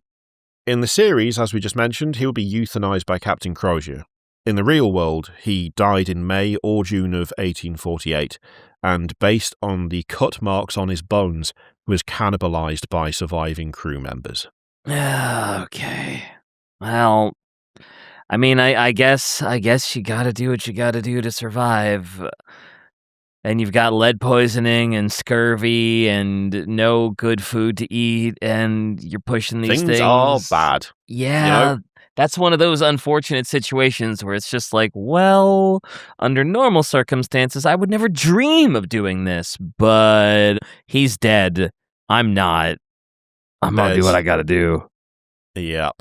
Back in the series, another of the crew died not long after, and another, feeling nothing but heartbreak, wandered into the wilderness alone to die of exposure. Another of the crew, Hodgson, became so hungry that he cut leather from his boots and ate it. Even after Sir John Franklin's death, the sort of ghost of the man who ate his boots still lingered. Hodgson, it's such a horrible parallel that someone did that, and it's just like, oh no. They talked about this earlier. We just talked about this. Yeah, jeez.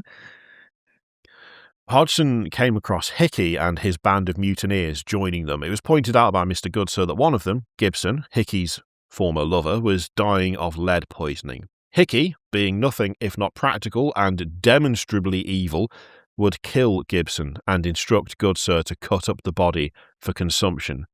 Oh, cool. Wait, what happens if you eat someone that is afflicted by lead poisoning? Do you also get lead poisoning? Well, this also comes up, but yes.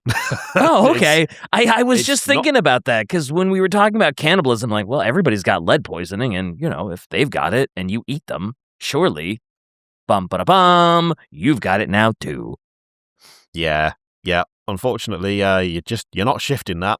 Even when you're dead, it's still in there. Shai said, I watched the BBC documentary on the terror in Erebus. It's on YouTube for free and pretty good, and it is good. And like 50% of the experts agreed on cannibalism, 25% said it's hard to tell, and the last one was like, no British patriots would never resort to such things. Clearly those Inuits murdered them. Yeah, it was a massive scandal, like in the Admiralty, or just in the UK as a whole, when the whole we think they ate each other thing was reported. There was so much pushback, and it is simply impossible for the brave men of the Royal Navy to do such an awful thing. And it's like, mate, they had no food and they were walking 250 miles in the Arctic where no British patriot would ever do such a thing. Honourable men, them all. I wasn't there, I don't know. I don't know why I went to Australian, but that's fine. Whatever. Someone from Australia probably wasn't there. It's straight. Oh, mate, I'm sure they didn't do it. Those British lads have always been great to me. I'm going to say something, and I apologise to all the Australians.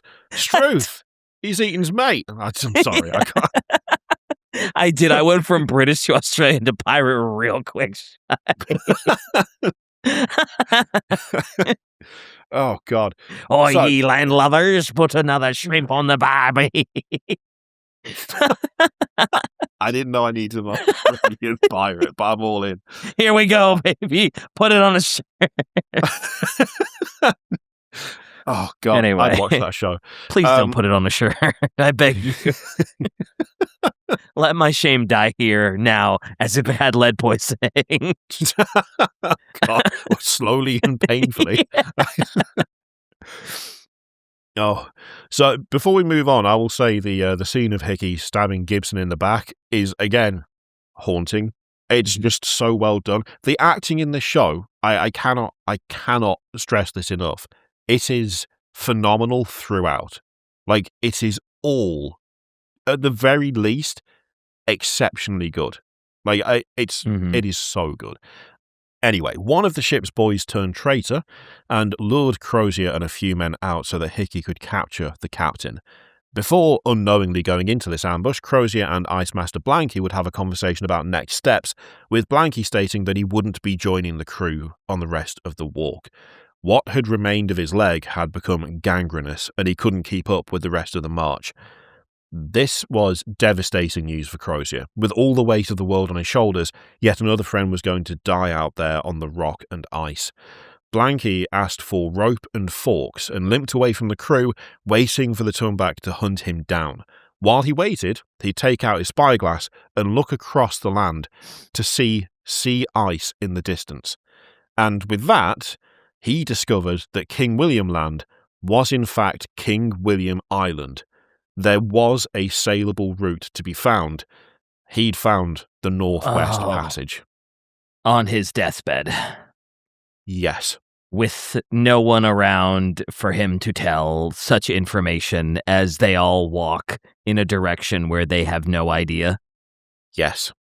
Man, I guess nobody catches a break in this damn thing, but what the hell? Look, it's rough. It's real rough. Okay? It's bad.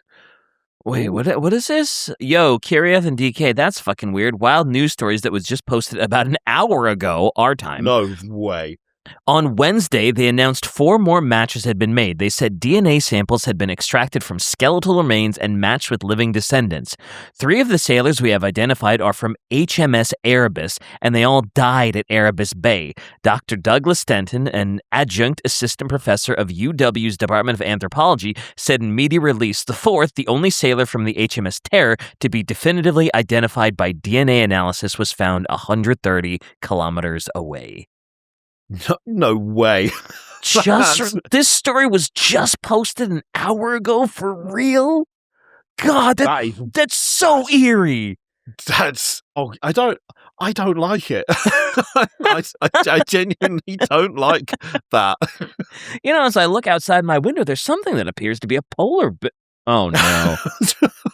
In California? What are the chances? What the hell? Hang on, there's a odd knocking at my door. Oh my god! Hey, you're in this with us, Shy. You don't. I was gonna say we're all in this together. Pull one out for Craig. No canned food tonight, lads. You get the fresh stuff. Craig was here too. Remember that? Yep. Craig was here too. That's wild. That is wild. So Blanky would wrap himself in ropes and bent forks and wait for the nightmare creature that killed so many of the men to find him, and find him it did. He faced it with a knife in his hand and a grin on his face, and the last words he spoke were, "What in the name of God took you so fucking long?"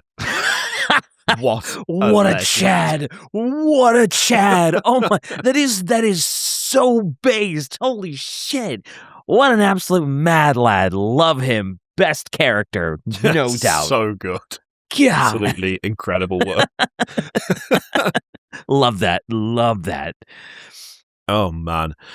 Meanwhile, Crozier would be lured into the trap set by Hickey. Of the 3 men who went with him, 1 was killed and the ship's boy joined Hickey's mutineers. Lieutenant Edward Little was instructed by Crozier to continue taking the rest of the crew in search of rescue, including the sick. Crozier went with the men sent by Hickey, arriving at their camp, bloodied and battered. Despite it only being a short walk, they had taken the opportunity to hurt him a bit on the way. At the main camp, Lieutenant Little demanded that a rescue attempt be made, but was outvoted by the remaining crew. Not only that, but they made the decision to leave the sick and wounded behind, including Jobson, Captain Crozier's steward. Jobson died hallucinating that Crozier was sat at the end of a banquet table covered in rich food. the hallucination faded with the realization that everyone had left, and Jobson died believing that his captain had abandoned him.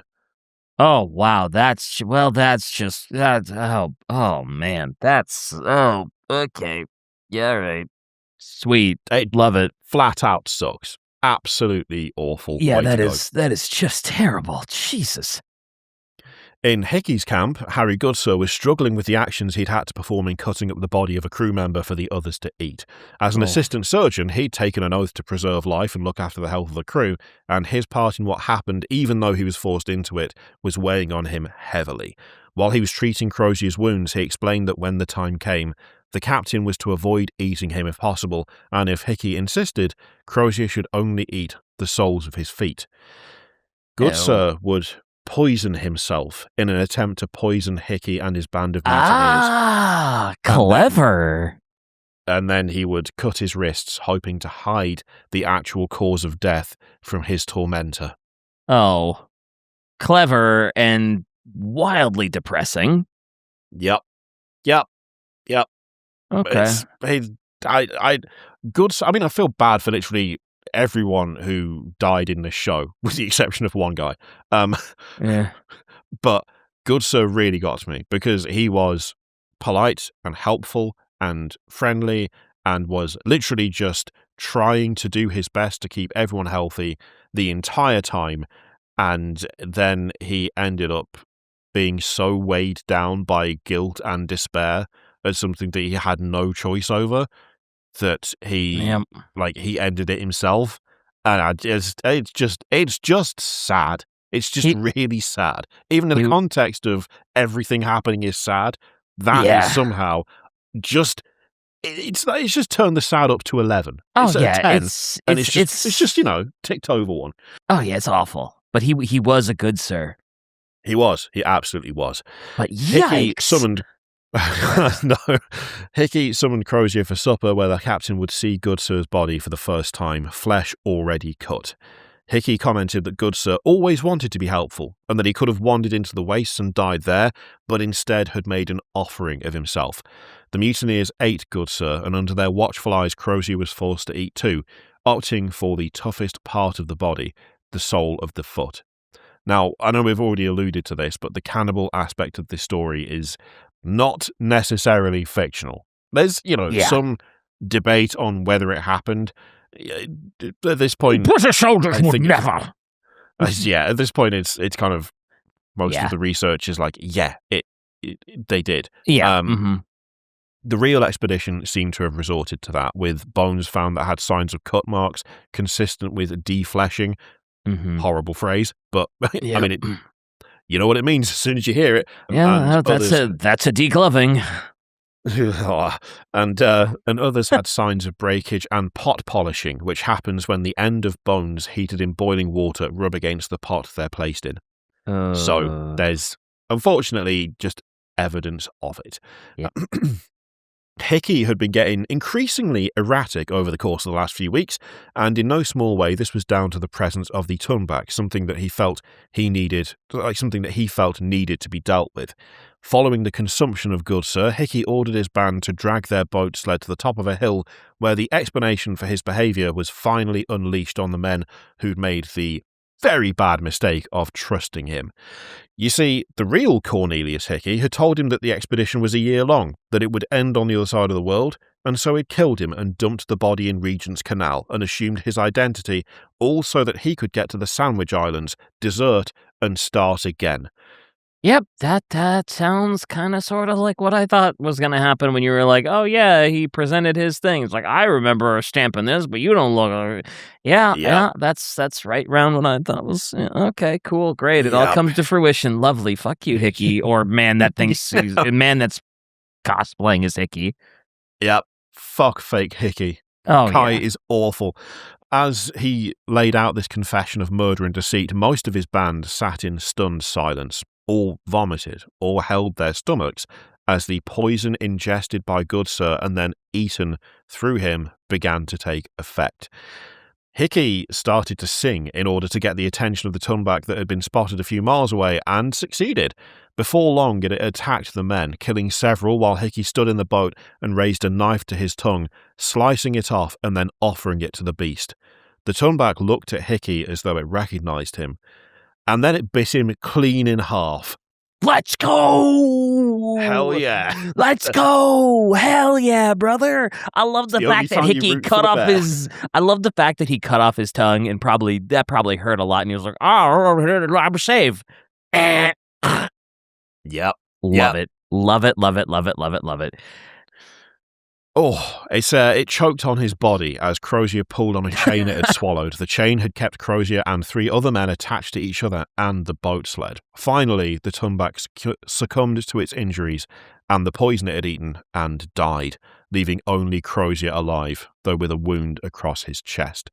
So, as Possum notes here, the horror of the creature in the show is because of its familiarity. It's a beast. The crew anticipated encountering something untamed and wild while they're on the path of expanding colonization, but there's terror in seeing something human in the thing you are conditioned to conquer. The human face of the tonback is uncanny, and the outsiders are toxic to it. It dies with the chains of the explorers in its throat, literally chaining the untamed nature into submission. We're supposed to fear this creature, but the land and its people manifested it to protect them from us. Yeah. Which is very poetic. Yeah, definitely. Oh, that's the guy that plays Crozier? That's another actor that I've seen everywhere. Yeah. Love him, though. Great. So good. Man, what a cast. Right? It's a solid cast. It's really good. Mm-hmm. Not long after, Lady Silence arrived and helped him, having to chop off his hand to get his arm out of the manacle that it was in, but then nursed him back to health. They travelled south together, eventually stumbling across the dead bodies of Crozier's men, with only Edward Little still breathing. Crozier would sit with him as he died. Cool. Oh. Now, I will say, Edward Little also confused the hell out of me the first time I watched the show because he has a bunch of gold chains pierced into his face when Crozier finds him. And he didn't have that throughout the rest of the show in any way, shape, or form. It felt extremely out of left field. Like, it could be that he was tormented by the crew before he died, or it was done in a bout of insanity or mania. The reason for it is not clear in the slightest, but it is once again a tie-in with reality, because Inuit in that region found the remains of a British officer who had such piercings. Huh. So again, just, a nod to like the real story of it, which admittedly in the show kind of comes out of left field a little bit, but sure. Just one more thing to see, pause, and then go and look at Wikipedia for. Which happened a lot. The second time I watched it. The first time I was like, okay, I'm just going to watch this. And then the second time I was like, okay, he said that. Is that true? Off we go. Of the men aboard the Terror and the Erebus, there would only be one survivor. Captain Frances Crozier settled with Lady Silence's people. Her real name was Silna, and she was exiled for losing Tumback, but Crozier would stay in her village and adopt the Inuit way of life. Now, in the book, as Possum notes, the beast doesn't die. It sort of disappears, and Crozier becomes a sort of spirit governor over it. It eats his tongue in a baptism-like event. Nature had killed and consumed the men, and thus Tumback didn't need to continue pursuing. And I've also got a little quote for you here from the book. Can we call him the tongue back now? Or is that... is that no? Oh, no. Just curious if that's... Anyway, so how about this quote? His men, the men who trusted him to lead them to safety, are all dead or scattered. His mind hopes that some have survived, but in his heart, in his soul of his heart, he knows that any men so scattered in the land of the Tumback are already dead, their bones bleaching some unnamed beach or empty ice floe. He has failed them all. He can, at the very least, follow them. Charming. Just a happy story with nothing but just love and hope and joy to be found here. God. Now, technically, technically, we go to the very start of the show. We've gone through in like chronological order, but now we go to the start of the show, like the scene that starts it off. Because in 1850, Sir James Ross, one of the men who declined to lead the expedition 5 years ago, and was probably thinking to himself, thank fuck for that, would arrive in the village with a translator asking after the men of Franklin's expedition. Crozier hid himself from Sir James, telling one of the Netzlich hunters to inform Sir James that everyone from the expedition was dead. The ships were gone, and that the Northwest Passage did not exist, with the last 3 words simply being, "We are gone." Oof. God. Yeah, that's depressing. It's rough. In reality, as far as anyone knows, Crozier didn't survive. None of them did. The crews of the Franklin expedition would die on the 250-mile-long march to Back River on the Canadian mainland. Had they reached the river, they would still have been hundreds of miles from the nearest western outpost. Now, something that we haven't really gone into so far is the idea of rescue, or whether it was even possible. Realistically, the chances of rescue wasn't that good. The ice they were stuck in lasted something like 5 years. But it's not like, it was unnaturally cold. Like, everything about this expedition was cursed. The food was ruined. The ships, with the steam engines technically being something to help, made them slow and were inefficient and ineffective. The conditions that they sailed into were just, that didn't really happen. The ice didn't stay completely frozen solid all the way through summer, multiple years in a row.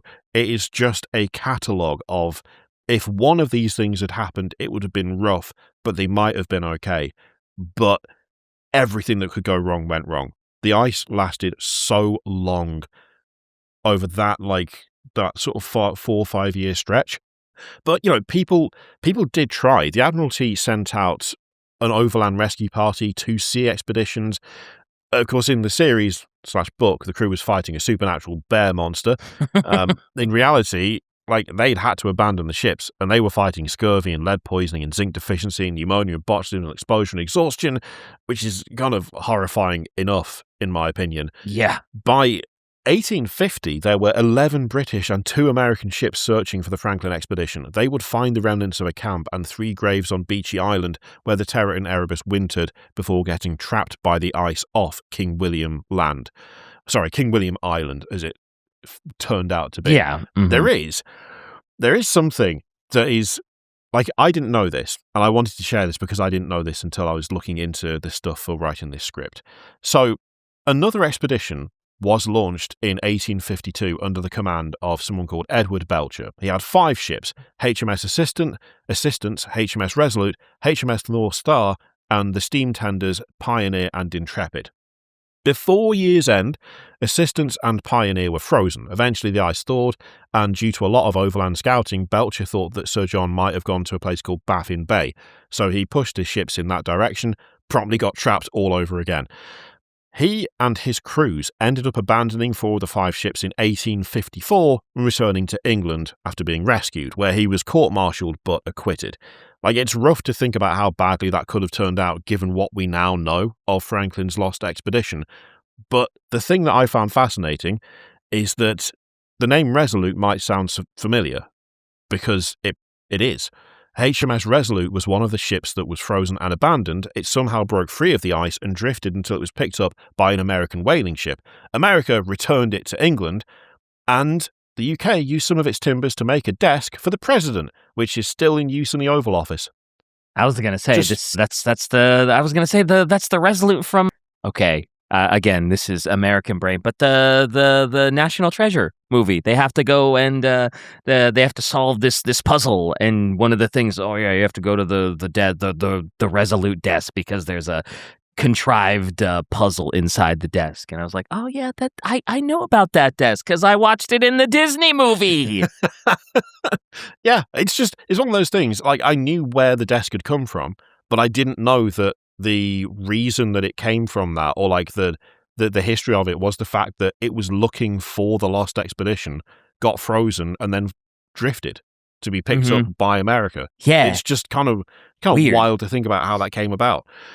But yeah, despite all the searching and the many expeditions, the full truth of what happened is still not fully known. There's been interviews with Inuit people in the area by various expeditions in the 1850s and 60s, and they all tell of a group of starving men falling to cannibalism, and bones of these men have been found on King William Island with DNA testing, suggesting they belong to some of the crew, although it's probably impossible to find all of them at this point.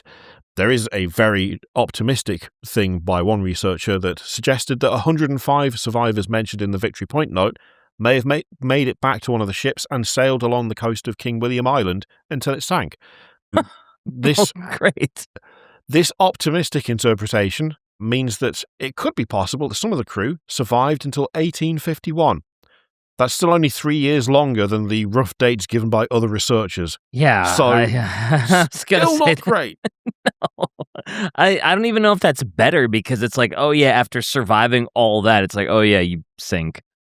Yeah, And it's like, either way, it's not ideal. No. I did want to as well, I feel like maybe we weren't necessarily harsh on Sir John Franklin, but like he's gone on to be something of a legendary figure. A lot of his public recognition, though, comes from this final lost expedition. Outside of this, he led an extraordinary life. He saw action at the Battle of Copenhagen, he sailed around the coast of Australia, saw action in the Battle of Trafalgar, served in the War of 1812. He led 2 expeditions in the Canadian Arctic and another through the Arctic archipelago. And that was just him. Captain Francis Crozier and James Fitzjames, they also had a list of notable adventures and accomplishments a mile long, as did so many of their crews. They were going further than most people could imagine in an age where there simply was no safety net, entering places utterly hostile to them, maybe not without fear, but with purpose strong enough that it overrode that fear. They were genuinely extremely impressive people, and the fact that it ended that way is just, it's just a shame. I don't know how else to put it. Yeah, it's tragic and sad and ugh. Also, Shai said, Inuit rumors collected between 1852 and 1858 indicate the Crozier and one other expedition member might have been seen in the Baker Lake area, about 400 kilometers, 250 miles, to the south. So she thinks that's why he's the last one to die in the show. He might have carried on for 10 fucking years, hanging out with the Inuit after everyone else died in 48. It's unlikely, but there are some rumors from locals pointing to it being possible. That means that makes sense to me. That really does. Yeah. But yeah. So just for a little bit of closure, in 2014 the wreck of the Erebus was discovered, and in 2016 the wreck of the Terror was discovered south of King William Island in an area aptly called Terror Bay. The Erebus was not found in Erebus Bay, which is a shame. It would have been great, but no. Error Bay. I don't know. I don't know why. Error Bay, Jesus Christ. I like how you had to stop for a second. You were going on, and then boom, it registered, and you're like, Jesus fucking Christ. It took a moment for my brain to catch up with my ears. That's the greatest reaction I've heard from you ever. God damn. Oh. I couldn't really tell you why, but like the fact they've been found is oddly comforting. Like, I know there's a lot of DNA evidence and there's a lot of testimony and stuff, but I think it's just another thing to exist as a memorial of what happened in a way. Definitely. It feels like it's something that deserves to be remembered for as long as possible. Mm-hmm. I mean, for me, the show, The Terror, is absolutely gripping and fascinating, and underneath all of it is the added horror of knowing that while the most fantastic elements of the story are just that, the reality is just as grim.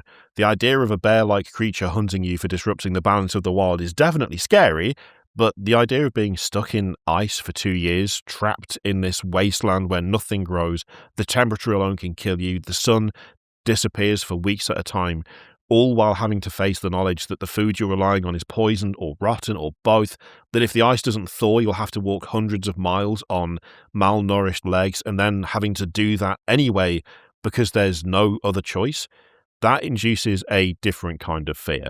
The fictional crews of the Terror and the Erebus went through is the stuff of nightmares. What the real crews went through is so much worse because it was that. It was very bleak, almost no hope. No muss. No thank you. Yep. There is one, before we close out the episode, there is one other person that I wanted to mention just briefly. So the show benefited hugely from an incredible and haunting soundtrack, with quite a bit of it provided by a musician and artist called Marcus Fjellstrom. Sadly, he died before the show aired, but his music was a massive contributing factor to the atmosphere and feel of it all.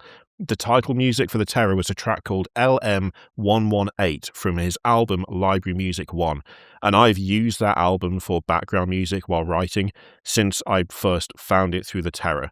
Marcus was born in 1979 and died in 2017, but in 2024 an album of his work, The Last Sunset of the Year, was released by the label he worked with. If you listen to nothing else on that album, just listen to Last Morning Watch 7. It is ominous, haunting, beautiful, and triumphant all at once. And it's one of my absolute favourites. Hell yeah. Hell yeah. Hell yeah. So there we go. That was The Terror.